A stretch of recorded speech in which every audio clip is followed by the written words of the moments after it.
My mother abandoned me at 4 years old, but when she came back 21 years later, she only wanted my kidney. So I got a restraining order and sued her for defamation. I'm 25 years old.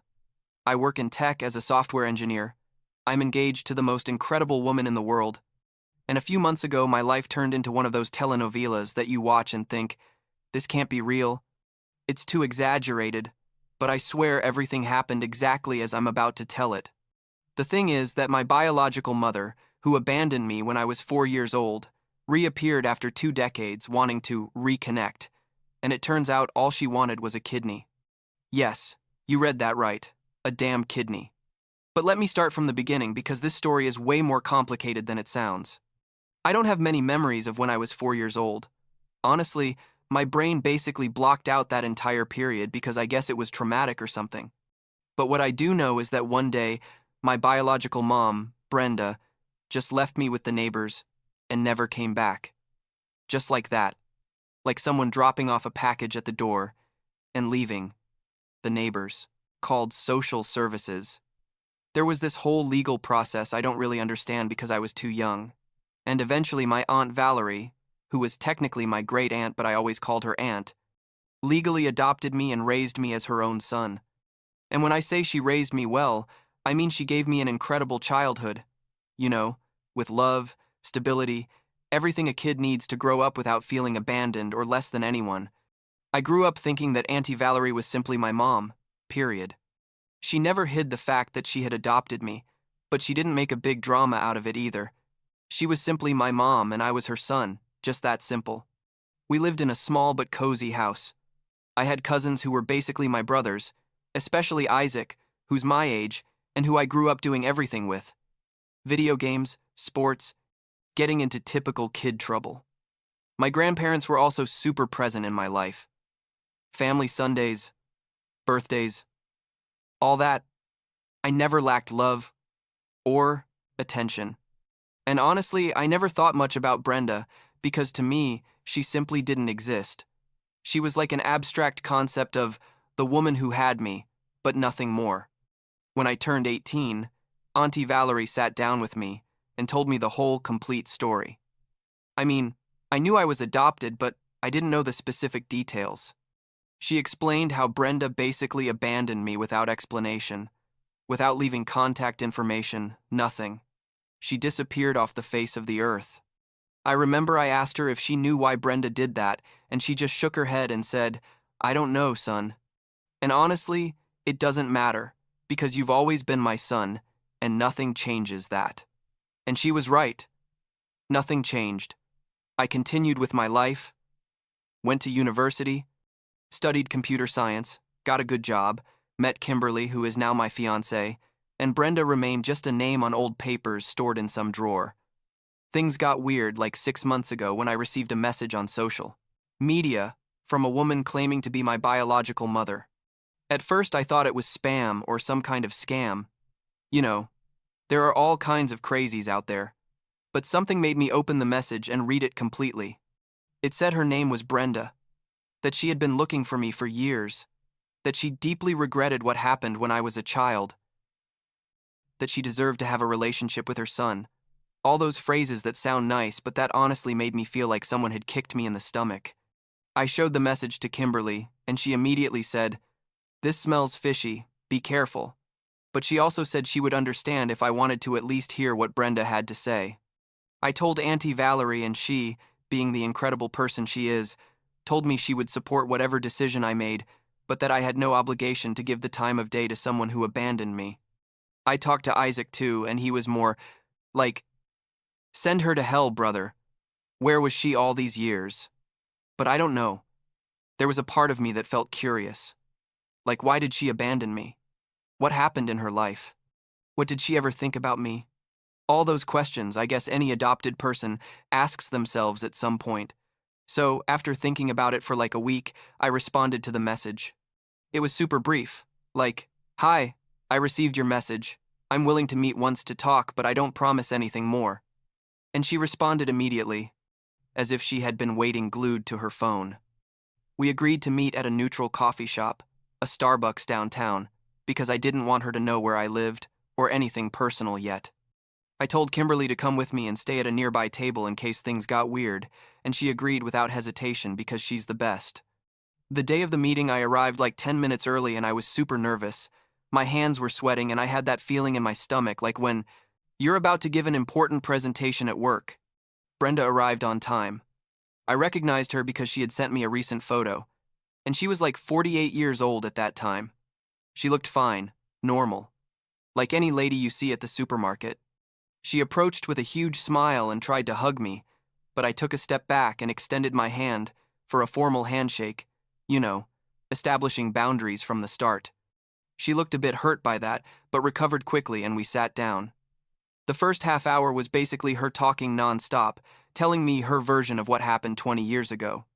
That she was in an abusive relationship, that she had addiction problems, that she wasn't in any condition to raise a child, that she thought I would be better off without her. All the classic excuses. I'm not gonna lie, part of me felt some empathy because it sounds like she had a difficult life.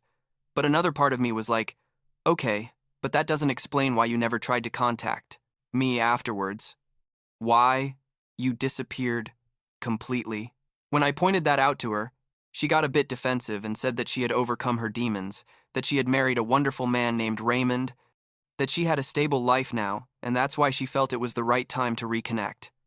Then she started asking me questions about my life, and this is where things started to feel weird.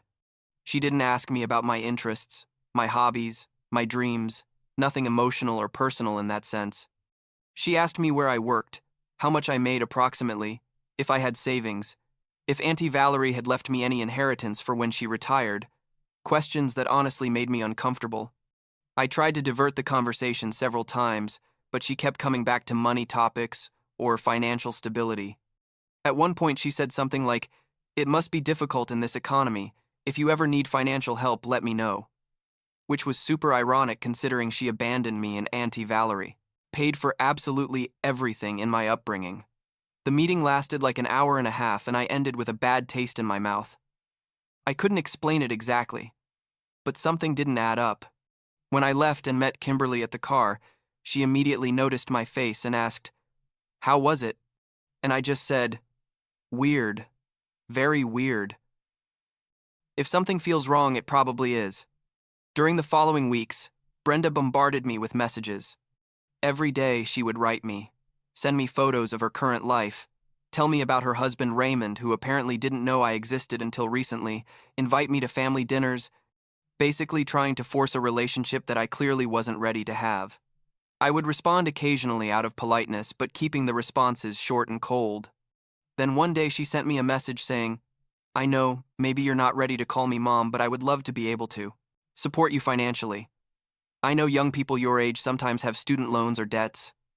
Let me help you." And that's when all the alarms went off in my head. I responded very clearly. I told her, "Look, Brenda, I appreciate that you want to know me, but I need you to understand something. You're not my mother. My mother is Valerie, who raised me and gave me everything.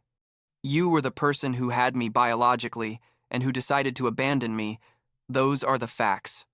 I have no interest in having a relationship with you beyond this conversation. I don't need your money or your support. I'm perfectly fine with my life as it is. I wish you the best, but I need you to respect my decision and stop contacting me." I thought that would be enough, that she would understand and move on with her life, but oh surprise, it wasn't like that. Like 2 days later, I received a message on LinkedIn. Yes, LinkedIn of all places, from a guy named Raymond who claimed to be Brenda's husband. The message said I needed to talk to me urgently about an important family matter, that it wasn't what I thought, that Brenda hadn't told me the whole truth about why she wanted to reconnect. This was already getting like a thriller movie, and honestly I considered just blocking him and forgetting about everything, but curiosity got the better of me, and I accepted a phone call. Raymond turned out to be a guy who sounded genuine and honest on the phone. He explained to me that Brenda had hidden my existence from him for years of marriage, that he found out like 3 months ago because someone in the family mentioned it by accident, and that when he confronted her, she admitted everything. But here comes the good part. He told me, "Sebastian, I need you to know something that Brenda isn't going to tell you. She's sick, she needs a kidney transplant, and I'm not compatible. None of her close relatives are compatible. And when she discovered you existed, she saw an opportunity. I swear when I heard that, I felt like someone had thrown a bucket of cold water on me. I thanked Raymond for his honesty and told him I needed time to process this. I hung up the phone and literally stayed sitting on my living room couch, staring at the ceiling for like an hour. Kimberly came home from work, saw me like that, and immediately knew something serious had happened. I told her everything, and she exploded. Like I had never seen her so angry. She was saying things like, she has the nerve to show up after 20 years just because she needs an organ. Seriously? Who does that? And she was right. It was absolutely sickening. That same night, I wrote a long email to Brenda. I told her exactly what I thought, that I found it despicable to use an illness to emotionally manipulate me. That even if she were dying, I had no obligation to her. Considering she abandoned me, that she needed to stop contacting me immediately or I would take legal action. It was hard to write that email because there was a small part of me that felt guilty, like, am I a bad person for denying this to someone who's sick? But Kimberly, Auntie Valerie, Isaac, everyone reminded me that I didn't owe this woman anything, that my health and well-being were priority. I thought that after that email she would finally leave me alone, but 2 weeks later one of Brenda's children, technically my half-brother that I didn't even know existed, contacted me through Facebook. He was a kid about 16 years old. He sent me a long emotional message saying his mom was very sick, that the doctors said she needed the transplant soon or her condition would worsen, that I was her only hope, that please consider getting compatibility tests done. And look, I felt bad for the kid. It's not his fault to be in the middle of this, but it also wasn't my responsibility to save Brenda. I responded kindly to the kid, explained my perspective without going into too much detail because at the end of the day, he's a teenager who doesn't need to know all the adult drama. Basically told him I was sorry his mom was sick, but that I wasn't the right person to help in this situation. I blocked Brenda on all platforms after that, blocked Raymond, blocked the kid, blocked anyone who was remotely connected to them because I needed peace of mind. For a month, everything was quiet, and I started thinking it had finally ended. I was focusing on my work, on planning the wedding with Kimberly, on my normal life. And then I received a call from my boss, saying he needed to see me in his office immediately. When I arrived, he had a serious expression and asked me if there was anything I needed to tell him about my personal life. I was completely confused and asked him what he meant, and he told me he had received a call from a woman named Brenda who claimed to be my mother and who had told him I had serious drug addiction problems, that I was stealing money from family to finance my addictions, that I was mentally unstable. My boss was basically asking me if any of that was true. I literally felt my blood boil. My hands started shaking from pure rage. I explained the entire situation to my boss, showed him the previous messages, showed him the email where I asked her to stop contacting me, basically gave him complete context. My boss, who fortunately is a reasonable person and has known me for 3 years, believed me completely and told me not to worry, that obviously this was harassment and that he was going to document everything in case she called again. But the damage was already done. She had planted that seed of doubt in the office. My coworkers started looking at me weird because apparently she had also called human resources with the same accusations. That same afternoon, I went straight to a lawyer. I hired one specialized in harassment and defamation cases, told him absolutely everything from the beginning, showed him all the messages, emails, everything. The lawyer told me I had a solid case for a restraining order and potentially a defamation lawsuit, considering she was making false accusations that could damage my professional career. We immediately started the legal process, filled out all the forms, compiled all the evidence, but Brenda didn't stop there. A week later, while the legal process was underway, she and Raymond showed up at my house. Yes, at my damn house. I don't know how they got my address, but there they were, knocking on the door at 8 at night on a Wednesday.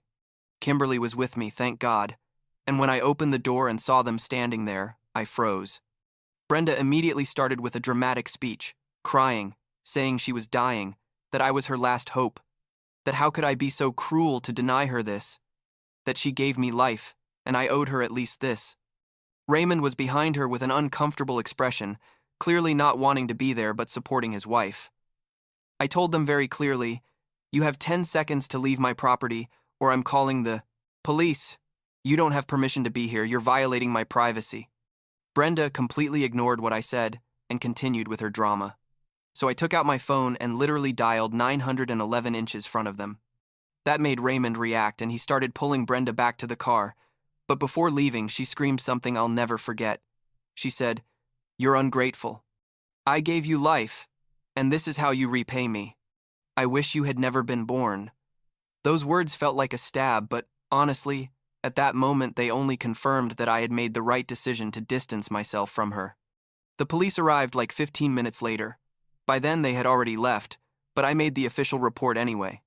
The officer who took my statement was very professional, explained to me that this definitely qualified for a restraining order and that I should keep documented every attempt at contact. He gave me his card and told me to call immediately if they showed up again. That night, I didn't sleep at all. I stayed awake, thinking about this whole mess, wondering how it had gotten to this point. Then Raymond surprised me by sending me a text message the next day. He apologized for what happened the day before, said that Brenda was desperate and wasn't thinking clearly, but that he completely understood my position. And here comes the part that really disturbed me. He told me, "Look, I know this sounds terrible, but if you change your mind about the kidney thing, we're willing to compensate you financially. Let's say $50,000. They were literally offering me money for my organ as if it were a commercial transaction. I responded with a single word, "No," and blocked him immediately. I consulted all this with my lawyer, and he was like, "This is gold for our case. They're basically admitting they're harassing you and now trying to bribe you." We accelerated the restraining order process, presented everything to the judge, including Raymond's message offering money. Meanwhile, I was seeing a therapist because all this was affecting me mentally more than I wanted to admit. Dr.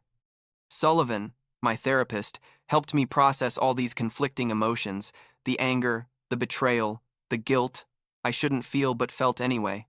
In one of our sessions, Dr. Sullivan asked me a question that really made me think. He said, "Sebastian, if Brenda didn't need anything from you, if she simply wanted to know you without expectations, would you be open to that?" And the honest answer was no. I realized I had no real interest in having a relationship with this woman, not out of revenge or anger, simply because I didn't feel any connection. She wasn't my family. She was a stranger who shared my DNA, and that was it. My family was Auntie Valerie, Isaac, my grandparents, Kimberly. They had been there my whole life, and they were what mattered. I decided to do something my lawyer suggested.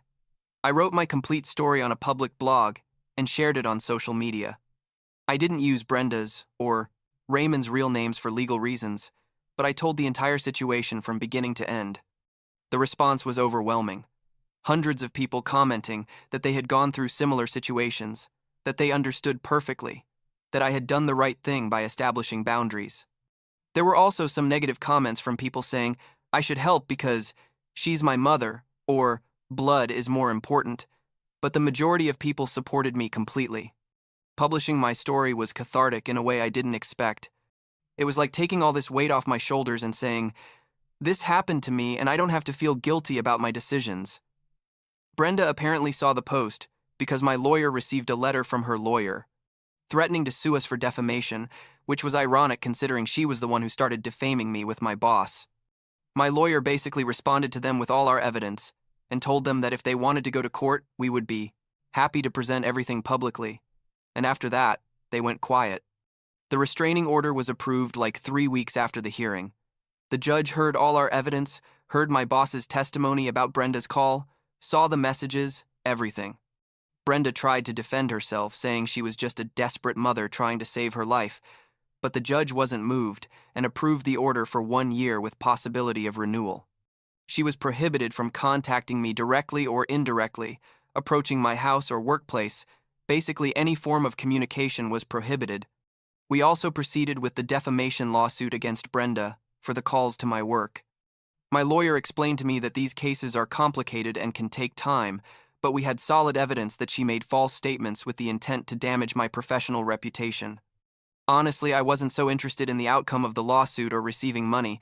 I just wanted there to be consequences for her actions, for her to understand that she can't just do whatever she wants without repercussions.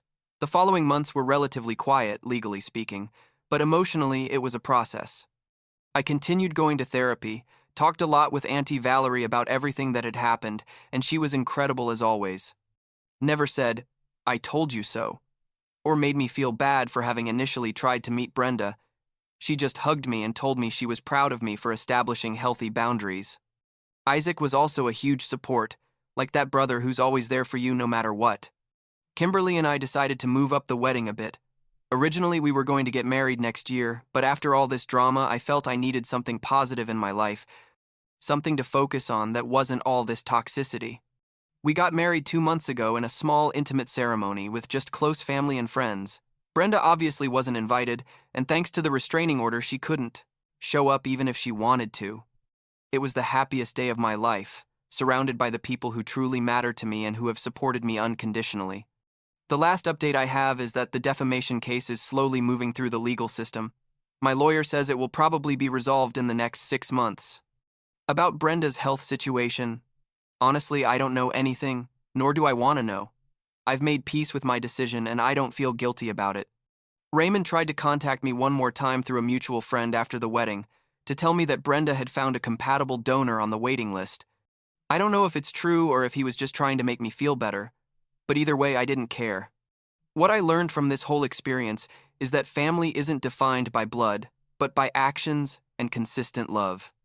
Auntie Valerie is my mother in all the ways that matter. She was there when I got sick, when I learned to ride a bike, at my graduation, at every important moment of my life. Brenda was just a womb that carried me for 9 months and then left me. That doesn't make her my family. I don't owe anything to someone just because we share DNA, especially when that person only reappeared because she needed something from me. I also learned that it's okay to establish firm boundaries even when others make you feel guilty about it. There were so many people at first telling me, "But she's your mother," or "She only has one chance at life," trying to make me feel like a monster for denying her the kidney. But at the end of the day, I have to live with my decisions, and I have to take care of my physical and mental well-being first. Donating an organ isn't something small. There are real medical risks, long recovery. And besides, I didn't even know this woman. Why should I risk my health for someone who literally abandoned me? The other day, my wife Kimberly asked me if I ever wonder, what if? Like if I had agreed to at least get the compatibility tests done. And the honest answer is no. I don't regret anything. I made the decisions that were right for me and to protect my peace of mind. If that makes me selfish in some people's eyes, so be it. I can live with that. What I couldn't live with is knowing I let someone manipulate and use me just because we share biology. Now I'm focused on my life, on my career, which fortunately didn't suffer permanent damage thanks to my boss supporting me, on my marriage with Kimberly, on maintaining close relationships with my real family.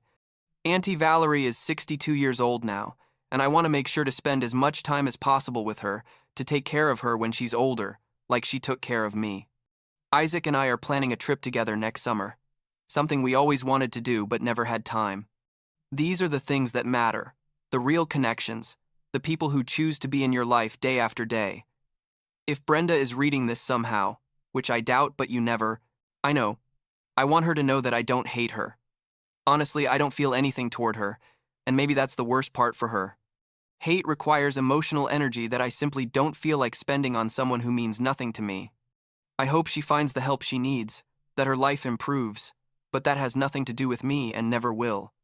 I made my decision, and I'll move forward without looking back.